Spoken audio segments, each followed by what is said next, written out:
Shalom, selamat malam Bapak Ibu, Saudara-saudari jemaat sekalian. Kita akan segera memulaikan persekutuan doa kita pada malam hari ini. Oleh karena itu, sebelum kita memulaikan ibadah kita pada malam hari ini, saya mengundang jemaat sekalian untuk bangkit berdiri. Marilah kita bersama-sama menaikkan satu pujian. Berhubung di bulan ini, bulan Oktober ini adalah bulan keluarga, kita menyatakan diri untuk menyanyikan satu pujian sebagai pembuka ibadah kita pada malam hari ini bersama keluarga.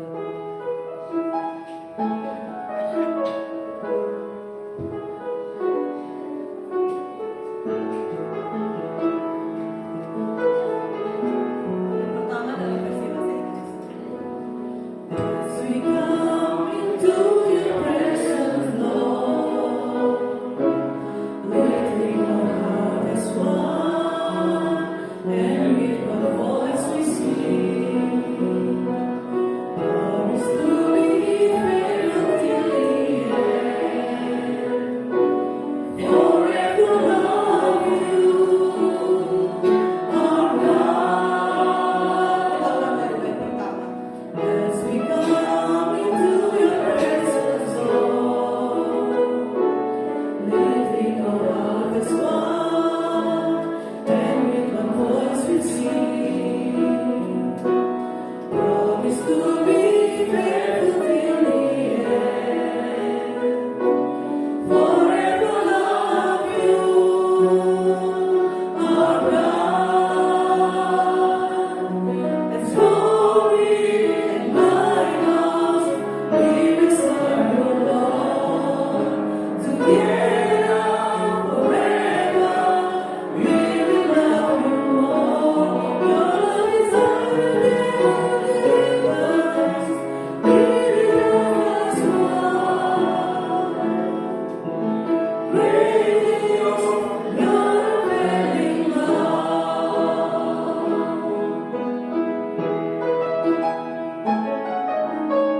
Bait kedua kita akan menyanyikannya dalam bahasa Indonesia.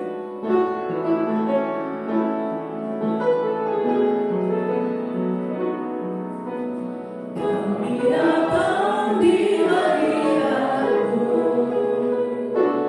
dalam satu kasih dengan bersenang hati, berjanji setia sampai akhir, mengasihi-Mu, Yesus, bersama keluarga-Mu melayani Tuhan, bersatu selamanya mengasihi Engkau, tiada yang dapat melebihi kasih-Mu ya Tuhan. Bagi kami Engkau segalanya, bersama keluarga-Mu melayani Tuhan, bersatu selamanya mengasihi Engkau, tiada yang dapat melebihi kasih-Mu ya Tuhan. Bagi kami Engkau segalanya. Mari kita berdoa. Bapa Surgawi, kami datang bersyukur di hadapan-Mu pada malam hari ini. Engkau telah mengumpulkan kami, sebagian daripada keluarga besar GKI Philadelphia. Kami datang untuk bersekutu di hadapan hadirat-Mu ya Tuhan. Kami datang untuk melayani-Mu, kami datang untuk mendengarkan firman Tuhan. Kami datang untuk memuji dan membesarkan nama-Mu ya Tuhan. Tuhan, kami mohon pada malam hari ini, sertailah kami di dalam kebaktian kami, agar supaya kebaktian kami ini boleh berjalan dengan baik sesuai dan seturut dengan kehendak-Mu. Dan terlebih lagi ya Tuhan, Engkau boleh berkenan akan kehadiran kami di tempat ini untuk bersekutu dengan Engkau ya Tuhan. Kami juga mau berdoa untuk saudara-saudara kami yang mungkin saat ini masih dalam perjalanan. Tuhan, tolong tibakan mereka di tempat ini dengan tidak kurang suatu apapun. Bagi saudara-saudara kami yang lainnya yang mungkin belum sempat hadir ya Tuhan pada malam hari ini, mungkin karena ada sesuatu hal, mungkin karena mereka berada dalam pergumulan, Tuhan kiranya Engkau melihat, menolong mereka ya Bapa. Kami mau menyerahkan malam hari ini, kebaktian kami pada malam hari ini hanya ke dalam tangan-Mu saja. Dalam nama Yesus kami membuka ibadah doa pada malam hari ini. Amin. Jemaat dipersilakan duduk kembali.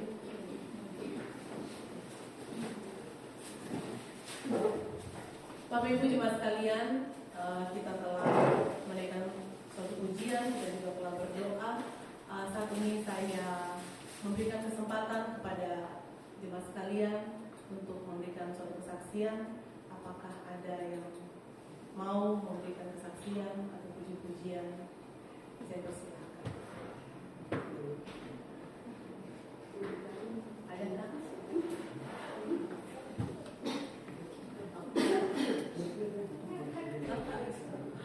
Ada? Oh, puji Dwi.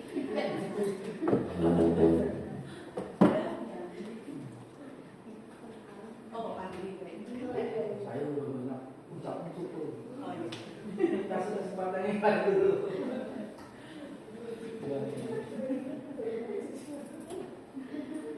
Kalau tidak ada, saya deh. Ya, cuma mau kesaksian sedikit. Kami bersyukur karena Gabriel sudah boleh melewati semua prosesnya dengan baik. Itu semua kami yakin dan percaya bahwa itu adalah anugerah dari Tuhan sehingga anak kami Gabriel boleh selesai operasi handalnya. Dan kalau saya lihat sih sekarang sih dia udah oke lah, udah mungkin sudah 90% kali. Minggu lalu kami ada sedikit shock sedikit ya, karena tengah malam dia pendarahan. Padahal udah hampir 2 minggu, udah seminggu lebih. Tengah malam dia pendarahan jam 11 ya, keluar darah dari hidung, dari mulut gitu kan, kaget. Kita bawa ke UGD karena memang mungkin jahitannya ada itu. Ternyata kita di rumah itu salah gitu loh. Dokter tuh suruh makan nasi, jadi mungkin makan yang solid-solid gitu ya. Dari habis dia operasi itu, pas kontrol dia udah bilang disuruh makan nasi. Kita nggak kasih nasi karena dia bilang sakit, jadi kita kasih bubur, susu, es krim, itu aja yang kita kasih ulang-ulang. Ternyata dia harus makan nasi gitu. Karena ternyata kata dia lehernya kaku, mungkin karena nggak ada nggak ada gerakan kali ya, cuma kayak nelen aja gitu. Dan itu jadi pelajaran ya. Ternyata kita salah, dokter udah saranin kayak mana, tapi kita ternyata bikin yang kita pikir yang paling baik gitu, padahal belum tentu apa yang kita pikirkan itu yang terbaik ya. Tapi dirikan ya. Itu juga Pak Jee, salah ya. Enggak. Tapi kami bersyukur karena sekarang udah oke lah ya. Kami bersyukur kepada Tuhan. Meskipun kemarin ada dengan berita di Bekasi ada anak yang habis dioperasi amandel, dia meninggal. Aduh, saya merinding dengernya. Kalau belum operasi nggak jadi. Iya, kalau belum bener Pak, kalau belum operasi pasti saya tunda, bener. Penampatan otak. Iya, aduh saya dengarnya itu sedih gitu ya, dengarnya adik kakak 2 dioperasi sama-sama operasi amandel, ada satu yang nggak selamat gitu. Ya semoga Tuhan yang menolong ya keluarga yang ditinggalkan. Bapak Ibu sekalian, kita akan melanjutkan puji-pujian kita. Di dalam kehidupan kita seringkali kita mungkin berpikir bahwa kehidupan kita itu masih banyak kekurangan gitu ya, masih kok kita begini-begini aja gitu ya. Mungkin ada yang berpikir mungkin Tuhan kurang memperhatikan gitu kehidupan kita sebagai umatnya gitu ya. Tapi percayalah bahwa Tuhan itu nggak pernah tutup mata ya dalam kehidupan kita. Pasti Dia tahu apa yang kita butuhkan. Dia tahu apa yang terbaik buat kita. Bukan pikiran kita, bukan sesuai dengan pikiran kita, tetapi sesuai dengan sesuai dengan rencananya Tuhan, benar sesuai dengan ininya Tuhan lah ya. Kalau kita kan manusia ya, kita pasti banyak yang kita pikirkan, tapi pikiran kita pasti tidak sama dengan apa yang Tuhan pikirkan, apa yang Tuhan rencanakan buat kita. Karena bunga bakung aja Tuhan pelihara, burung-burung Tuhan pelihara, apalagi kita ini anak-anak Tuhan.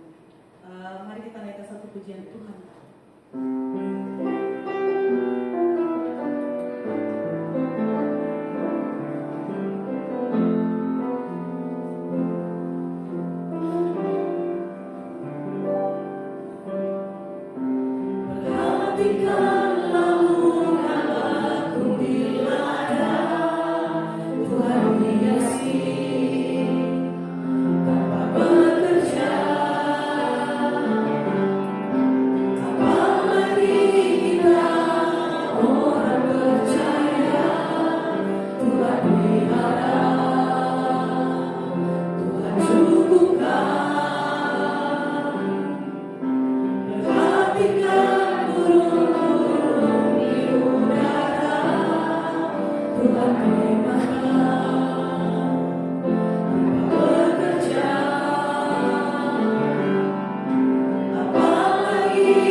Tuhan bagi kami setiap hari, termasuk yang kami terima pada hari ini. Terpujilah Engkau ya Bapa atas segala kebaikan demi kebaikan yang telah Tuhan nyatakan di dalam kehidupan kami, baik yang kami ketahui, termasuk yang tidak kami sadari kebaikan Tuhan yang seringkali terlupakan, sehingga kami tidak bersyukur, berterima kasih kepada Tuhan. Berkatilah kami yang telah hadir, dan sebentar kami akan naikkan doa-doa kami. Berikanlah kami iman ketika kami berdoa. Demi Yesus Tuhan kami naikkan syukur kami. Amin. Silakan duduk kembali Bapak Ibu saudara sekalian. Shalom.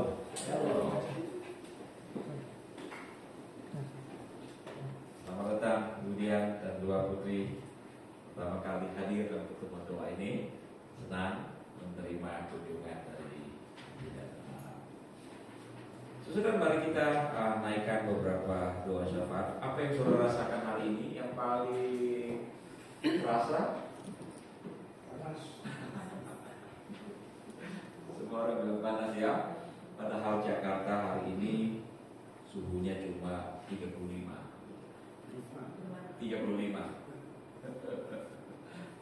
Malam kemarin 38. Malam dingin ya. Dingin sekali malam, saudara. Tapi kemarin 38. Hari ini sampai 40 derajat, saudara. Nah, Surabaya, saya lihat perkiraan itu mendekati 42, saudara. Wow.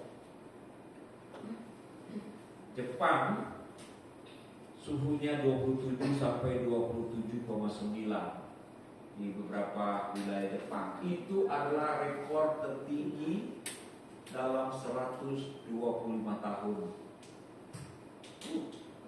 Buat kita 27 enak ya. Tapi mereka bilang ini sudah panasnya ketulungan buat mereka orang Jepang, saudara. Dan itu rekor 125 tahun. Saudara-saudara, oke, mari kita berdoa untuk kondisi bumi. El Nino diperkirakan akan berakhir sampai Februari tahun depan, saudara.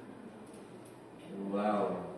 Tapi karena ada satu badai yang lain untuk melanda Indonesia, maka diperkirakan November sudah mulai turun hujan, saudara.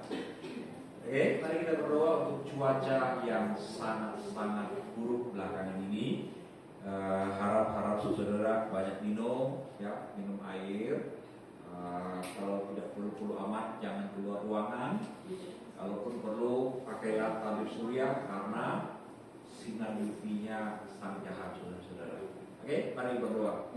Bapak, sekarang kami mau berdoa untuk cuaca di banyak tempat yang begitu menyengsarakan bagi masyarakat. Hari ini kami merasakan panas yang lain daripada yang lain. Sementara tempat yang lain terus mencapai rekor baru. Ini semua adalah karena memang alam yang sudah dirusak oleh manusia sendiri. Ada begitu banyak alat-alat dalam rumah tangga, termasuk kendaraan yang kami miliki, memberikan sumbangsi membuat alam ini mengalami pemanasan global. Berbelas kasihanlah Bapa, kami terus mendoakan kiranya ada sebuah kesadaran kolektif dari seluruh dunia untuk menyelamatkan bumi. Menyelamatkan bumi berarti menyelamatkan kehidupan di bumi ini. Berbelas kasihanlah Bapa untuk musim kemarau yang sangat-sangat panjang di Indonesia pada tahun ini. Tuhan menolong. Dengarkan kami Bapa, kami memohon dalam Kristus Tuhan. Amin. Beberapa hari yang lalu kita dikejutkan ada banjir di negara kita ini ya, Amerika, di sini dekat ya. Bagaimana New York yang sangat-sangat maju itu mengalami banjir yang serius sekali, saudara-saudara. Sementara itu hari ini juga dilaporkan di Taiwan ada badai Koinu. Ada 190 orang yang mengalami luka. ada 1 orang atau lebih yang mengalami kematian. Kita baru 3 minggu lalu, 3 atau 4 minggu lalu, 3 minggu kita mendoakan badai di Taiwan. Hari ini ada badai lagi di Taiwan bagian selatan. Kita berdoa untuk negara ini, saudara. Mayoritas adalah beragama Buddhis, Kristen ada tapi tidak terlalu banyak. Negara Taiwan adalah salah satu negara yang paling liberal di Asia, salah satu. Kenapa? Karena umumnya negara di Asia masih menentang LGBT, tapi Taiwan jauh-jauh hari sudah setuju. Jadi orang-orang yang aneh-aneh orientasinya itu larinya ke Taiwan untuk menikah di sana karena disetujui. Oke, sementara itu kita juga mendapat berita Singapura dan Malaysia itu dikepung oleh asap buatan Indonesia. Kita setiap tahun mengekspor asap, keren. Sampai Perdana Menteri Malaysia minta menterinya kirim surat ke Indonesia supaya diperhatikan karena mereka menderita. Terus belum pernah kena asap kan ya? Sering. Asap di lampu. Kalau saudara berasa Pak Sudiman mesti pernah ya. Saya nggak tahu abang pernah nggak.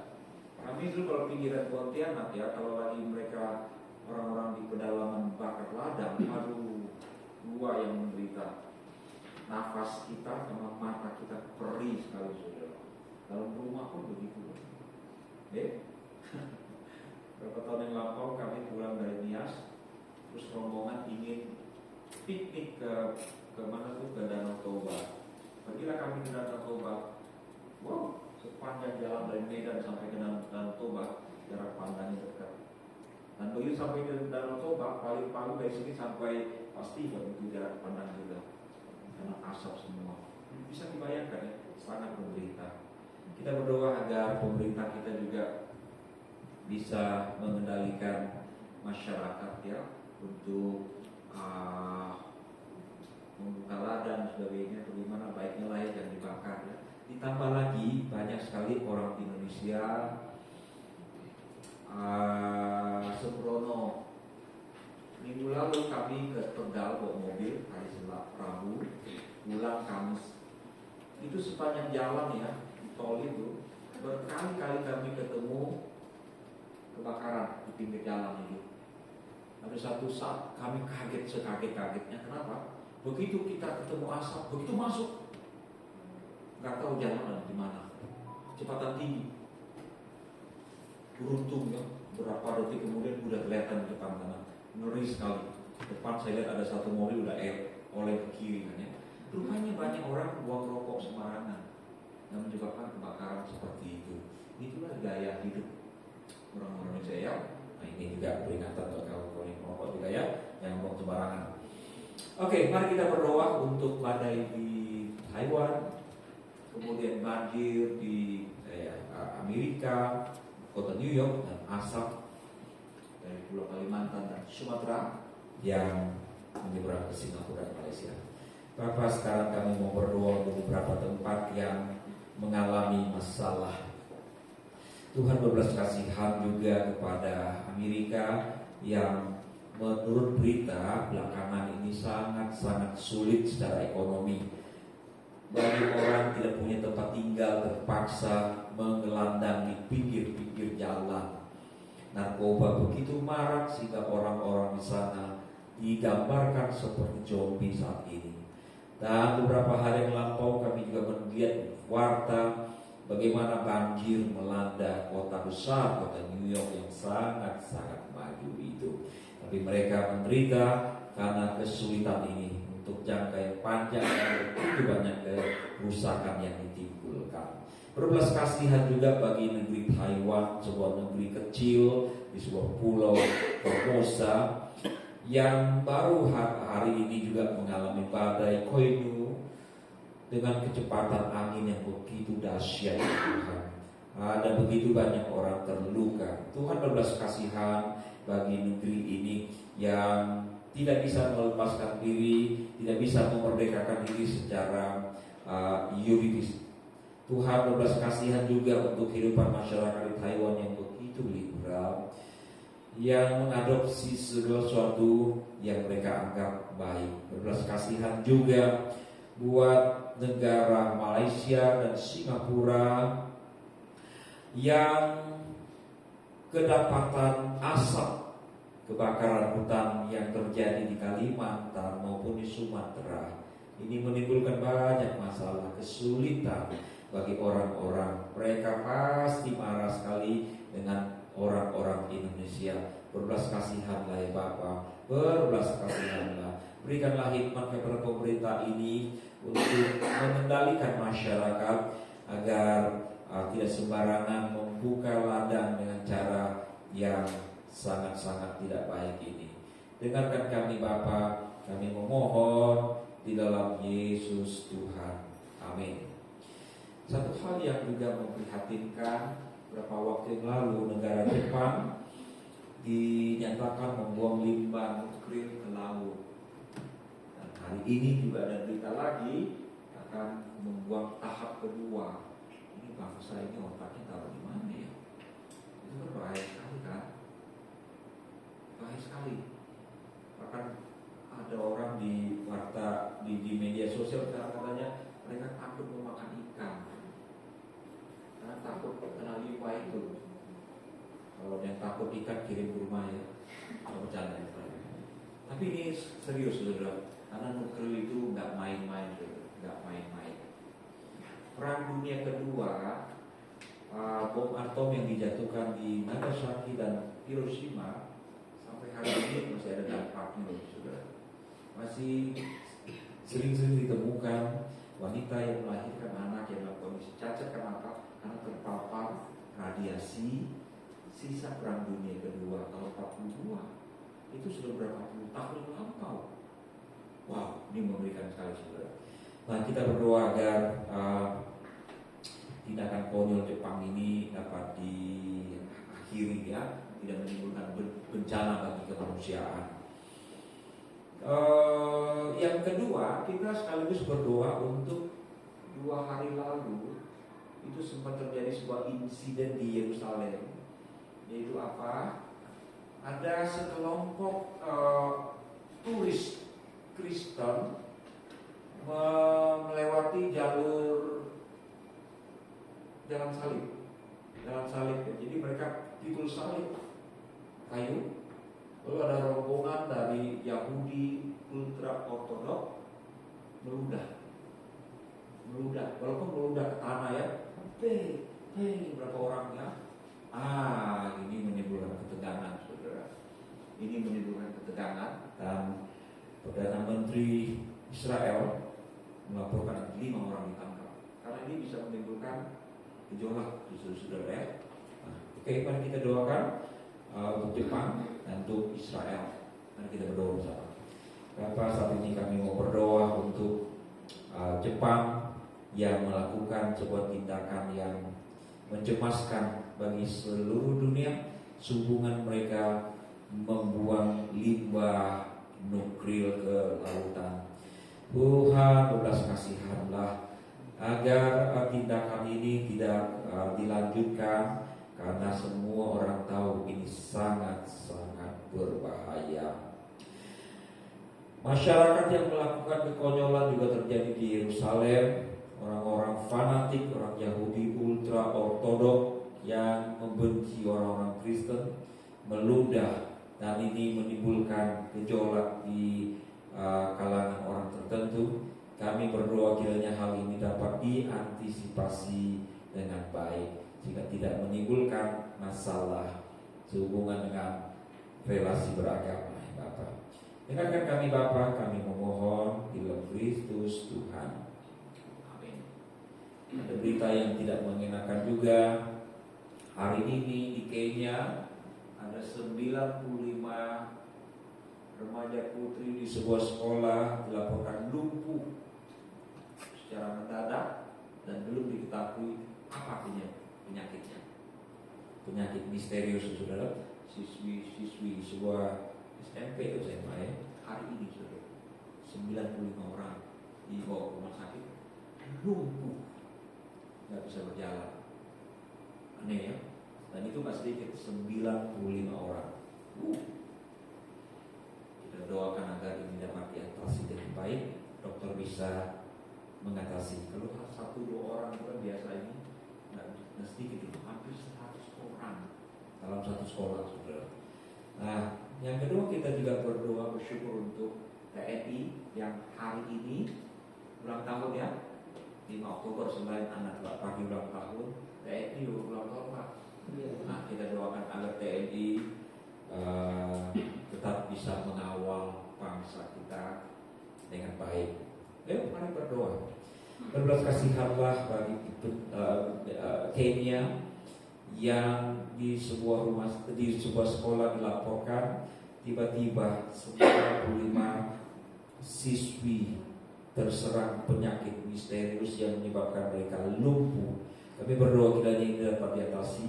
Semua orang di dunia ini sangat-sangat trauma dengan pandemi yang belum 100% selesai.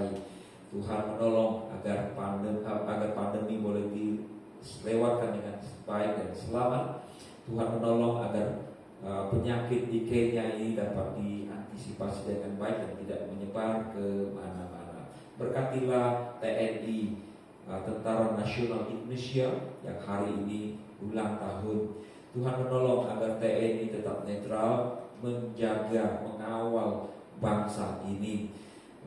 Walaupun disebutkan 3% diantaranya terpapar oleh radikalisme, kami berdoa kiranya TNI akan tetap solid di dalam negara kesatuan Republik Indonesia, Pancasila, Undang-Undang Dasar 45.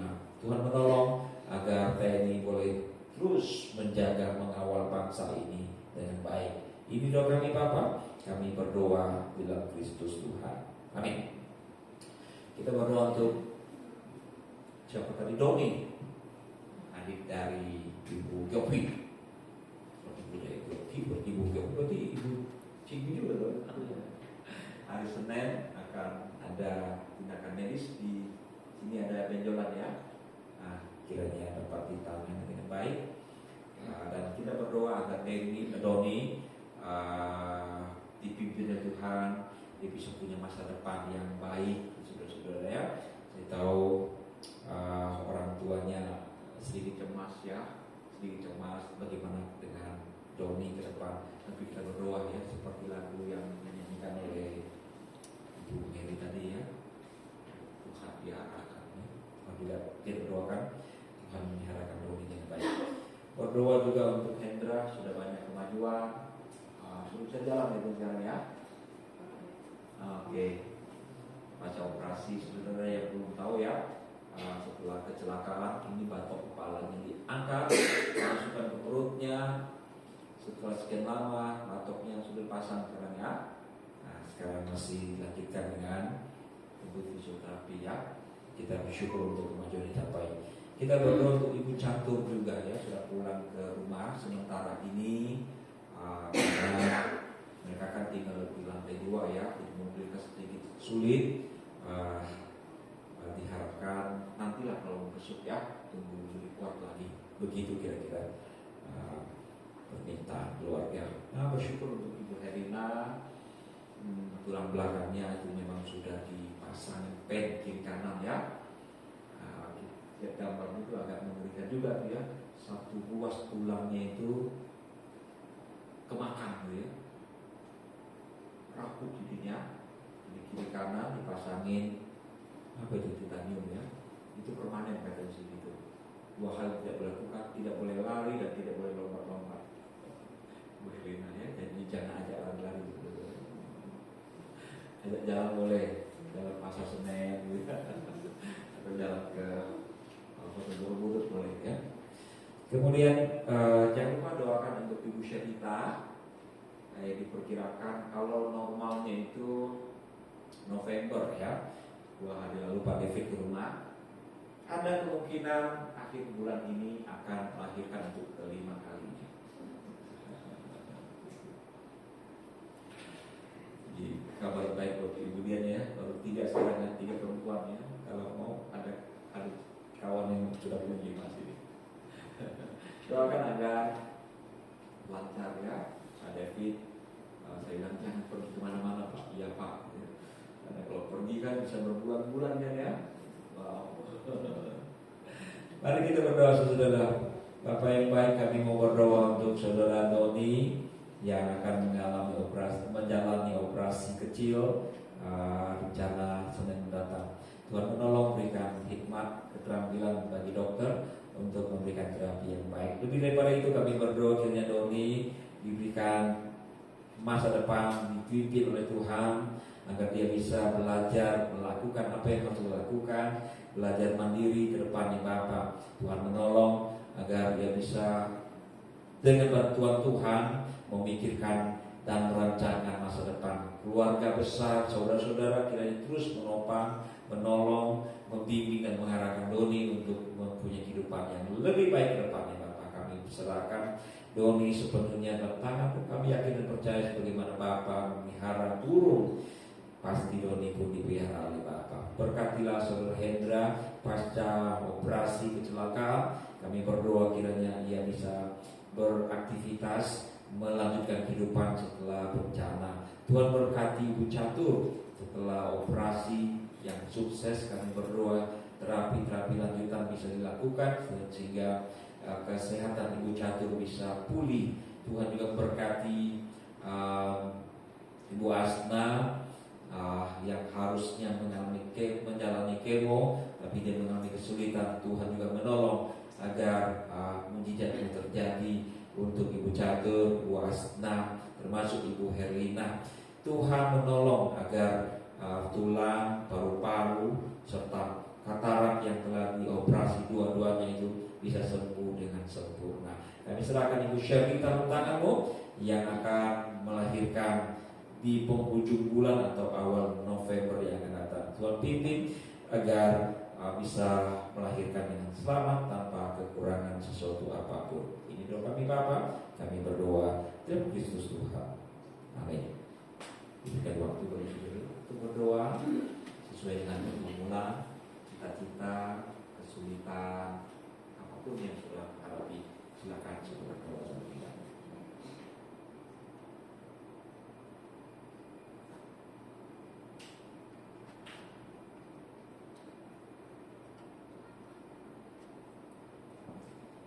Kami akan percaya Tuhan mendengarkan, menjawab tepat pada waktunya. Dan Kristus kami mohon.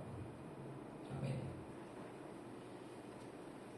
Saudara sekalian, ada karena ini minggu pertama, hari ini kita akan belajar sedikit teologis. Ada perbedaan yang cukup besar antara Kristen mainstream ya, Kristen Injili, Kristen tradisional Protestan dengan gereja karismatik. Ada banyak perbedaan, tapi yang akan saya sampaikan malam ini adalah ada perbedaan yang sangat krusial antara kita dengan mereka, yaitu berkaitan dengan Alkitab. Gereja-gereja mainstream seperti kita ini meyakini bahwa Alkitab kita sudah cukup. Maka ada satu istilah yang perlu Bapak Ibu ketahui, yaitu kanon yang sudah tertutup. Kanon. Ada berapa kitab kita? Ada berapa kitab?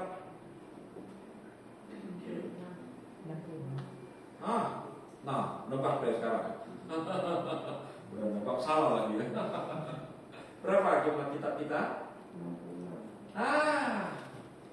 Lulusan SMP mana Pak? Tadi menebak dengan tepat 66. Kalau Katolik berapa Pak? Tahu ya? Tambah 11 lagi. Mereka lebih banyak. Jadi kita meyakini bahwa perjanjian lama dan perjanjian baru yang 66 itu kanonnya sudah tertutup.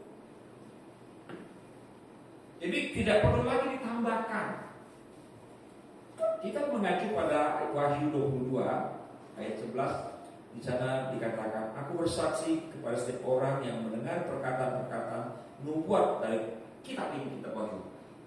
Jika seorang menambahkan sesuatu kepada perkataan-perkataan ini, maka Allah akan menambahkan kepadanya malapetaka yang tertutup tertulis di dalam kitab ini. Jadi kitab tertutup. Tetapi di lain pihak ada gereja tertentu itu, kanon itu masih terbuka. Maka tidak heran ya, di gereja tertentu pendetanya itu bisa punya penglihatan, punya kemampuan mimpi, dan itu diajarkan. Seumur-umur saudara pergi ke gereja GKI, apakah pendeta saya atau siapa yang khotbah ini, penginjil siapa pernah berkhotbah tentang mimpi dia? Pernah? Tidak pernah. Tapi kalau misalnya saudara pergi ke gereja Erastus Sabdono, itu mimpinya itu bisa jadi pengajar tuh. Saya pernah cerita pada Anda bukan? Bagaimana dia katakan dia dalam satu kali bermimpi, dalam mimpinya dia berjumpa dengan seorang perempuan tinggi sekali dan cantik sekali. Setelah bangun dari mimpinya pun dia masih terbengong-bengong sakit cantiknya gitu kan ya. Dan rupanya dari hasil jumbonya itu lahir anak katanya. Anaknya itu kepalanya bolong. Jadi dia tanya pada Tuhan, apa nih maksudnya? Tuhan kasih tahu dia, anak-anak yang kamu layani kepalanya masih bolong-bolong. Jadi tugas kamu untuk menutupi kepalanya. Nah itu mimpi Pak Iwan dijadikan khotbah. Bagi kita PRPB sudah cukup. Maka khotbah di gereja kita, karena kita menganut sistem kanon yang tertutup, selalu acuan itu Alkitab. Kenapa? Cukup. Semua prinsip ada di situ. Ada di situ. Kita nggak perlu lagi macam-macam. Kalau saudara masih ingat begitu kita masuk di pandemi, itu ada satu pendeta besar. Tapi saya nggak tahu banyak seberapa besar ya, nggak pernah kita sih. Tapi cuma banyak sekali. Dan dia seorang penyanyi juga. Tiba-tiba dia bilang apa? Dia mau menghardik apa itu? COVID kan. Wih. Apa yang terjadi? Indonesia kenapa tidak? Tadi saya cek ya, di YouTube ada yang bikin konten setelah dihadir sama pendeta Niko itu, corona di Indonesia makin menggila. Waktu itu kan Pak Tom marah besar kan ya, karena kalau Pak Tom mengacu ke perjanjian lama, seseorang membuat dan kalau itu tidak terjadi, itu dianggap nabi palsu. Dan yang perjanjian lama, nabi palsu itu nggak main-main loh, dihambat, dirajam sampai mati. Nah, jadi berbeda sekali prinsip. Nah, tentang kanon ini, kita tidak mempunyai konsep seperti itu. Bagi kita, kalau mau belajar apa-apa dari Tuhan, belajar dari kitab kita. Kita nggak menambahkan, tidak mengurangi. Itu prinsip, saudara. Nah, bagaimana? Tapi kenyataannya orang Kristus senang yang gitu-gituan. Ya ada mujizat. Saya tidak anti mujizat. Kita boleh percaya Tuhan bisa lakukan sesuatu. Tapi kalau menyangkut pengajaran, please, acuan kita adalah Alkitab. Saudara, ada gereja tertentu, pendetanya itu yang hamba Tuhannya itu orang-orang sakti itu. Bisa Tuhan ngomong langsung pada dia. Seumur-umur saya belum pernah dengar Tuhan ngomong langsung. Apakah ada di antara saudara pernah dengar? Pagi pernah Pak? Kalau dong kita Pak. Hah? Begitu banyak di luar sana itu mereka bisa mendengarkan Tuhan ngomong apa gitu loh. Tuhan berkata-kata pada saya, ini kesembuhan dan sebagainya. Wow. Bahkan ada yang bisa piknik ke surga dan ke neraka itu. Bisa piknik ke surga dan neraka. Berapa banyak di antara kita pernah piknik ke surga dan neraka? Kita tak pernah ramai itu kan ya. Tapi jemaat-jemaat Kristen itu doyan yang begitu-gituan, saudara. Kesannya keren banget tuh. Keren banget. Ih, Kalau ada sesuatu yang terjadi, itu dianggap agama Kristen itu lebih superior, lebih hebat. Kenapa? Mujizat terjadi dan sebagainya. Lagi-lagi saya tidak anti mujizat, saudara. Bisa saja terjadi.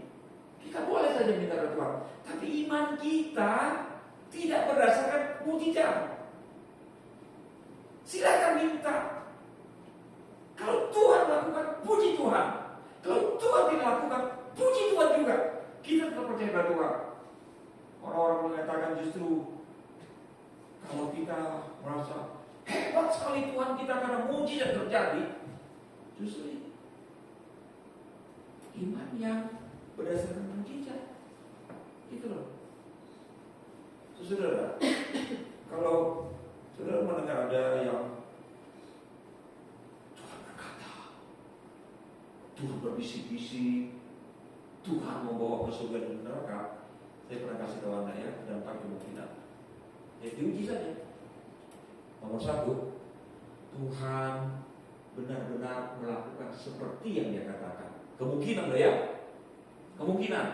Jadi kalau misalnya si A bilang, saya dengar Tuhan ngomong, Tuhan datang pada saya. Kita kan bisa batasi Tuhan, saudara. Kalau kita bilang firman Tuhan, acuan kita firman Tuhan. Tetapi dalam pengalaman subjektif bisa. Riset yang saya lakukan, saudara, beberapa orang di antara mereka yang tadinya bukan Kristiani, itu mereka melihat sendiri Yesus ada dalam kamar mereka. Bahkan ada yang begitu anti dengan kekristenan, seseorang ya di Hong Kong sana, dia kalau salaman sama orang Kristen, dia cuci tangan 7 kali. Benci dengan orang Kristen. Tapi Yesus menyatakan diri pada dia, dia langsung percaya. Ada beberapa orang seperti itu. Oke? Nah, artinya apa? Bisa saja.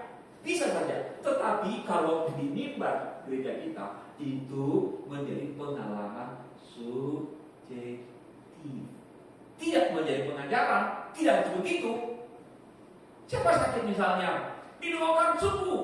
Itu kita akan nggak jadikan patokan. Si A disembuhkan, bukan berarti semua orang disembuhkan seperti itu. Kalau terjadi, puji Tuhan. Kalau tidak, ya puji Tuhan juga. Sama seperti teman-teman siapa? Teman-teman Daniel. Ketika mereka diminta untuk menyembah patung yang dibuat oleh Kaisar, mereka bilang apa? Allah yang kami sembah itu bisa menyelamatkan kami. Tapi kalau Allah tidak menyelamatkan kami dari perapian, ya kami tetap tidak akan menyembah. Artinya kami tetap beriman pada Tuhan. Itu terjadi, saudara. Nah, patokan bagi kita sebagai orang Kristiani yang paling sehat adalah belajar iman dari teman-teman Daniel. Tuhan bisa tolong kok, dia yakin. Tapi seandainya Tuhan yang mau tolong, kami tetap yakin pada Tuhan. Itu dia kuncinya. Jadi saudara, kemungkinan pertama adalah bisa jadi memang Tuhan berkata seperti itu. Tuhan pimpin dia pergi ke surga dan neraka. Kemungkinan. Tapi kemungkinan kedua adalah berbohong. Jangan bilang pendeta nggak bisa bohong. Ya tentu saja nggak semua pendeta ya. Apalagi, maaf kata ya, kan ada pendeta gadungan kan? Betul nggak? Ada pendeta gadungan kan? Apa itu pendeta gadungan? Baru-baru ini kan ada seorang bernama Susanto di Jawa Timur ditangkap gara-gara apa? Dokter? Gadungan Pak, bukan palsu. Dokter gadungan ditangkap dia. Masuk penjara itu Pak. Berapa tahun yang lalu di Brasil ada seorang ditangkap. Dia bawa pesawat 20 tahun di kopilot. Bisa nggak bawa pesawat? 20 tahun apa yang nggak bisa? Tapi jadi tangkap gara-gara apa? Ketahuan nggak punya lisensi alias pilot gadungan. Nggak usah ditanya dia bisa bawa pesawat. 20 tahun bawa pesawat nggak bisa bagaimana? Tetapi tetap dia dianggap pilot gadungan karena tidak punya lisensi. Saudara tahu tidak? Memang ada profesi perlu legalitas, ada tidak perlu, kan? Betul nggak? Jadi kalau saya pendeta sekarang ini tiba-tiba saya mau berhenti mau jadi tukang parkir, ada nggak kuliah khusus parkir ya? Perguruan tinggi mana yang mengajari ada fakultas perparkiran gitu? Nggak perlu kan? Nggak perlu legalitas. Karena memang itu pekerjaan, nggak perlu legalitas. Nah sekarang tukang parkir mau jadi dokter boleh nggak? Boleh nggak tukang parkir jadi dokter? Boleh. Boleh. Kuliah dulu, belajar dulu, baru. Kalau hanya kuliah saja juga nggak boleh kok. Kayak si Glory itu kan ya, dia udah kuliah bertahun-tahun, sarjana kesehatan sudah selesai, koas sudah selesai, tinggal internship setahun kan? Sekarang dia menunggu internshipnya. Kalau dia buka praktek nggak boleh loh. Bu Mary mau nggak berobat ke Glory kalau dia buka praktek? Ilmunya udah banyak bu. Tetap dia nggak boleh buka praktek. Karena apa? Dia belum mempunyai legalitas. Nah sekarang ada tiba-tiba banyak orang Bu IT masuk Kristen, tiba-tiba udah bisa khotbah. Maaf ya saya baru-baru ini lihat video dulu ada seorang nama Suhu, bla bla bla bla. Dia bilang jangan panggil saya Suhu, bla bla bla lagi. Sekarang saya Boksu. Keren ya? Kapan dia bertobat, kapan dia sekolah? Tahu nggak? Dia punya STH, dia punya MTH, dia punya doktor. Saya bilang saya iri sama dia itu. Tahu nggak? Saya ambil MTH yang minggu lalu saya wisuda. Terus saudara sekalian, itu saya invest waktu bukan main loh. Invest biaya juga. Jangan pikir gratis loh Pak. Enggak loh. Mau wisuda aja 10 juta saya bayar. Ya, dia kok mau bertobat, tahu punya STH. STH saya 5 tahun loh. Dan semua saya itu 5 tahun. Praktek sekolah kita 4 tahun, praktek setahun. Tiba-tiba dia udah punya STH. Saya ambil MDiv 3 semester, 4 semester. Ini 2,5 tahun loh. Dokter itu 3 tahun tuh saudara, bisa 7 tahun. Dan sekarang yang model mau ambil titel yang gampang-gampang tuh gampang banget, betul saudara. Tapi itu namanya gadungan. Jadi kalau ada yang bilang dia bisa dengan suara Tuhan, kemungkinan pertama Tuhan ngomong pada dia benar-benar. Tapi kemungkinan kedua adalah berbohong. Karena kenyataan banyak bohong, saudara-saudara. Banyak orang bisa nggak tahu. Maksud hebat banget ya. Atau dibohongi. Kemungkinan ketiga adalah ditipu oleh iblis. Ditipu oleh iblis. Saudara tahu nggak? Katanya Pak Sofian itu belum lama meninggal kan? Buddhisnya itu kuat banget. Tapi bersyukur di ujung-ujung hidupnya dia bertobat. Saya rekaman videonya. Setelah dilayani oleh beberapa orang yang termasuk saya juga melayani, saya lagi kena corona waktu itu malah. Enggak. Pulang saya baru tahu kena corona. Tapi bersyukur. Nah si om ini dia bilang waktu dia masih kuat kalau dia bersemedi Buddhisnya itu. Dia senangnya pergi ke tempat yang aneh-aneh, ke Tibet lah, ke India lah. Dia senang banget hidup kuat. Pernah bersama kami ke Taiwan segala macamnya, ke Hong Kong juga pernah. Dia bilang kalau dia bersemedi cara Buddhis, dia bisa ketemu Yesus Pak. Bapak yakin dia ketemu Yesus dari Nazaret? Hah? Dia bilang dia rohnya bisa terangkat ketemu Yesus. Saya pastikan bukan Yesus dari Nazaret yang gitu. Iblis itu bisa begitu pandainya membuat orang mengira itu adalah Tuhan.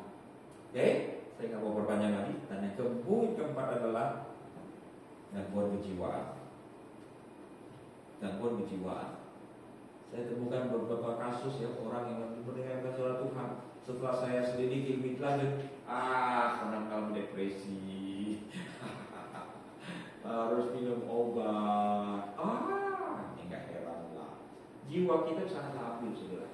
Jiwa kita sangat labil. Bagi orang yang sehat, saudara mendengar suara asing kan? Dengar? Kuping saudara masih bagus. Ada makna nggak?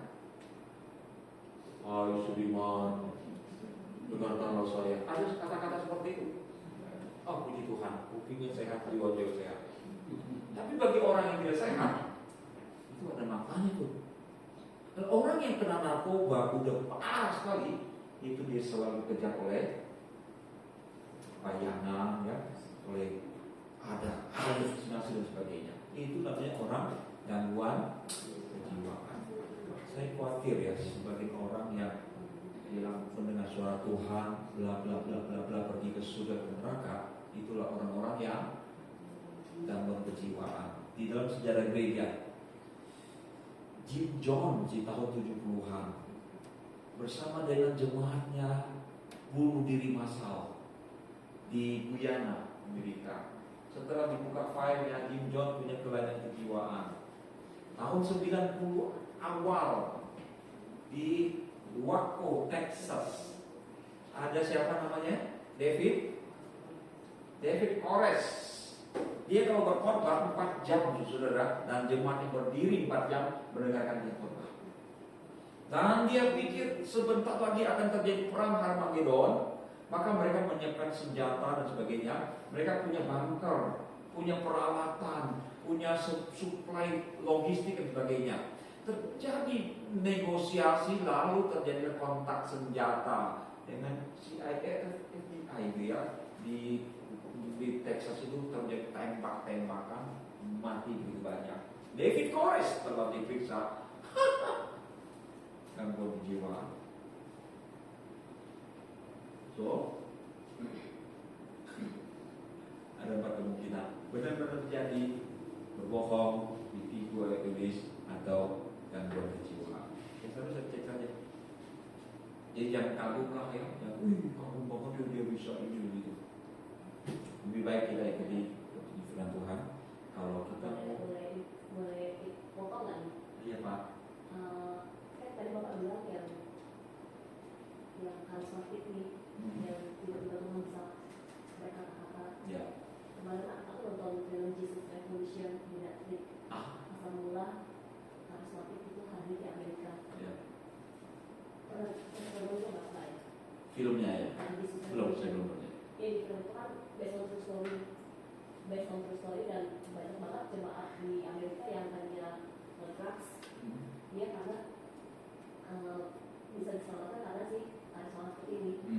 Dan kata saya mendengar Tuhan berbicara kepada saya, anak ini disuruh orang, dan memang dia mau melepaskan diri dari narkoba. Jadi banyak sekali jemaat-jemaat yang mengangkat narkoba itu menjadi jemaat karisma ini. Nah maksudnya pandangan kita sebagai Kristen yang menolak itu, apa itu salah atau gimana? Mungkin sikap kita bukan frontal menolak ya. Ada baiknya kita, Alkitab mengajarkan kita untuk menguji roh. Kita menguji.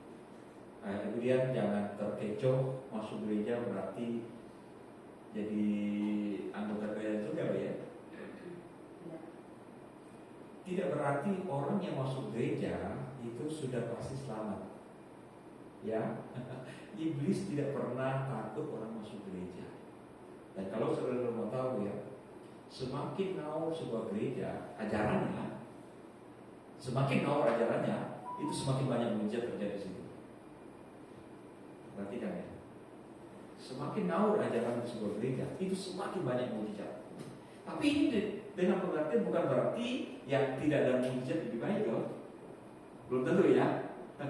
Dan tidak berarti bahwa kalau ada mujizat pasti salah, belum tentu juga ya. Tapi kalau saudara lihat fenomenanya, gereja yang ajarannya ngawur, itu mujizatnya banyak sekali. Tapi dengan catatan tadi kan ya, waspada. Saya tidak mengatakan bahwa kalau ada terjadi mujizat pasti ngawur, belum tentu. Nah, bukan berarti gereja yang tidak ada mujizat lebih baik dari mereka, belum tentu juga kan? Karena itu perlu diselidiki. Iblis tidak akan takut orang-orang masuk gereja. Saya pikir iblis juga justru mendapatkan keuntungan besar kalau dia melakukan mujizat di gereja. Apa bedanya pendeta zaman sekarang dengan Yesus? Yesus melakukan mujizat, dia berpesan, shh, jangan ngomong kan, jangan promo kan ya, betul nggak? Pernah baca nggak? Pernah. Tapi pendeta zaman sekarang, mujizat belum terjadi, tetapi promonya udah jalan kemana-mana kan? Betul nggak Bu Iti? Bukankah kita melakukan apa yang Tuhan tidak mau kita lakukan? Berkali-kali lo baca di Injil, Yesus menyembuhkan orang, shh, jangan ngomong. Kalau menurut kita kan lebih baik ngomong kan, supaya orang datang kan. Tuhan nggak mau orang-orang datang karena seperti itu.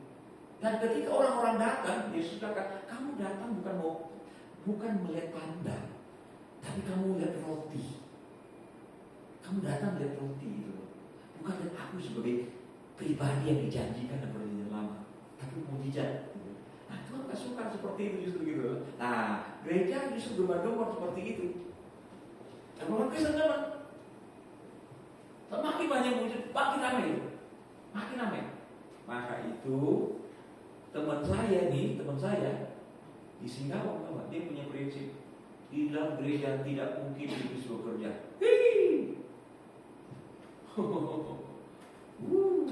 Dan ajarannya ngawurnya luar biasa, luar biasa. Kamu kenapa orangnya?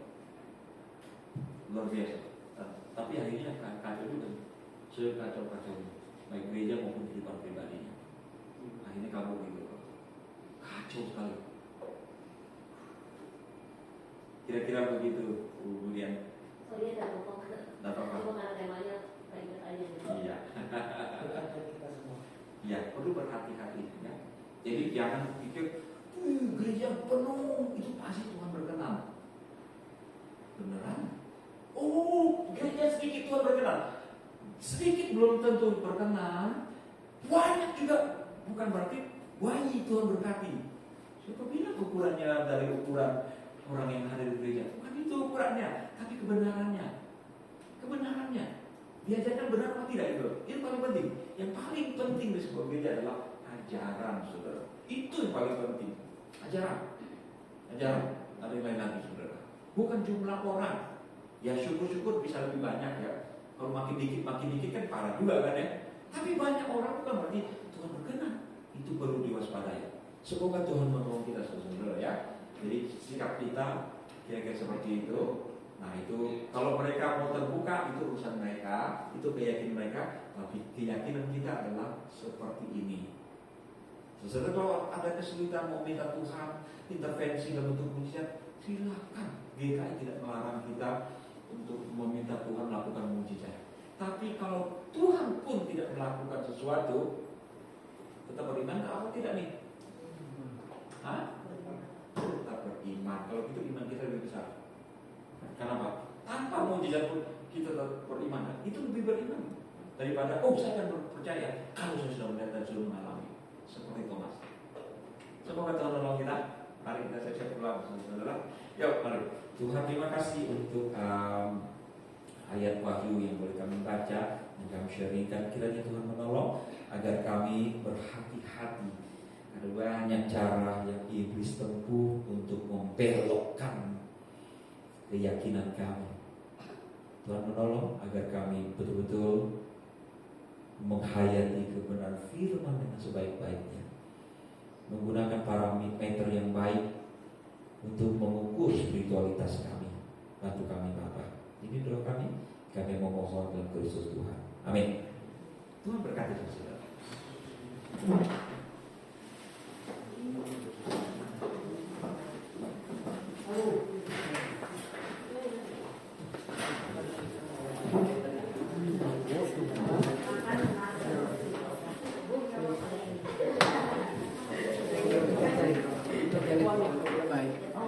Belum baik.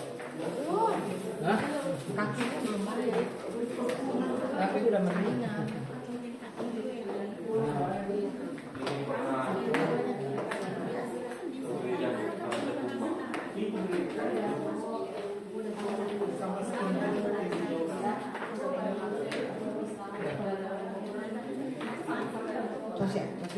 Tos ya.